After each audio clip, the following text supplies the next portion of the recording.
یہ بات اس دور کی ہے جب انسان نے اپنی خواہشات کو اپنا معبود بنا لیا تھا، جب حق اور باطل کے درمیان وہ حد فاصل جسے اللہ نے مقرر فرمایا تھا جان بوجھ کر مٹا دی گئی۔ یہ قصہ ایک ایسی قوم کا ہے جو ظاہری اعتبار سے ترقی یافتہ تھی، جن کے شہر آباد تھے، بازار روشن تھے، تجارت عروج پر تھی، مگر جن کے دل اللہ کے ذکر سے خالی ہو چکے تھے۔ یہ داستان ہے قوم لوط کی، جو سدوم اور اس کے گرد و نواح کے علاقوں میں آباد تھی۔ ایک ایسی قوم جس نے تاریخ انسانی میں پہلی مرتبہ فطرت کے قانون کے خلاف بغاوت کی۔ اللہ تعالیٰ نے ان کی ہدایت کے لیے اپنے نبی حضرت لوط علیہ السلام کو مبعوث فرمایا، جو حضرت ابراہیم علیہ السلام کے قریبی رشتہ دار تھے۔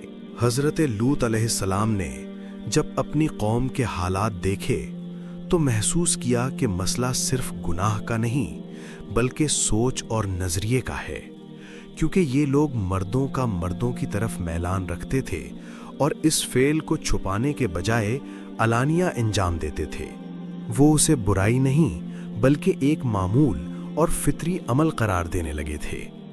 حضرت لوط علیہ السلام نے انہیں اللہ کے خوف کی یاد دہانی کرائی، نکاح کا راستہ دکھایا اور فطرت کی طرف بلایا، مگر جواب میں قوم نے ان کا مذاق اڑایا اور کہا، یہ لوگ تو بڑے پاکیزہ بننے والے ہیں۔ قرآن مجید ان کے جرم کو ان الفاظ میں بیان کرتا ہے، کیا تم وہ بے حیائی کا کام کرتے ہو جو تم سے پہلے دنیا میں کسی نے نہیں کیا؟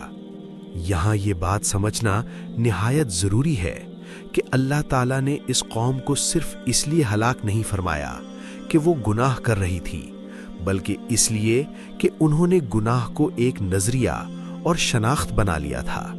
انہوں نے حق کو باطل اور باطل کو حق کہنا شروع کر دیا تھا۔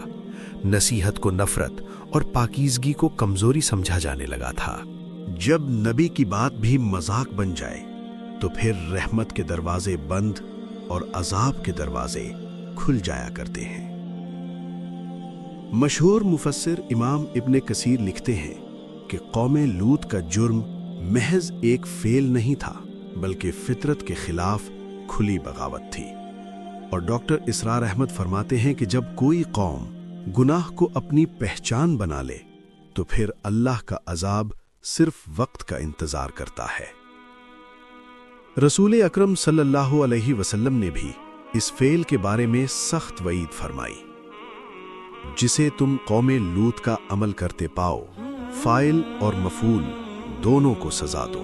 اس حدیث سے اندازہ ہوتا ہے کہ اسلام اس برائی کو کس قدر سختی سے روکتا ہے، مگر قوم لوط نے ہر حد پار کر دی۔ جب برائی پر فخر ہونے لگا اور توبہ کا دروازہ بند کر دیا گیا تو وہ رات آئی جو تاریخ کا سب سے ہولناک موڑ ثابت ہوئی۔ اللہ کا حکم نازل ہوا، فرشتے انسانی صورت میں آئے اور پھر زمین و آسمان دونوں گواہ بن گئے۔ ان بستیوں کو الٹ دیا گیا، زمین لرز اٹھی، آسمان سے پکی ہوئی مٹی کے پتھر برسائے گئے۔ قرآن کے الفاظ میں ہم نے ان بستیوں کو تہ و بالا کر دیا۔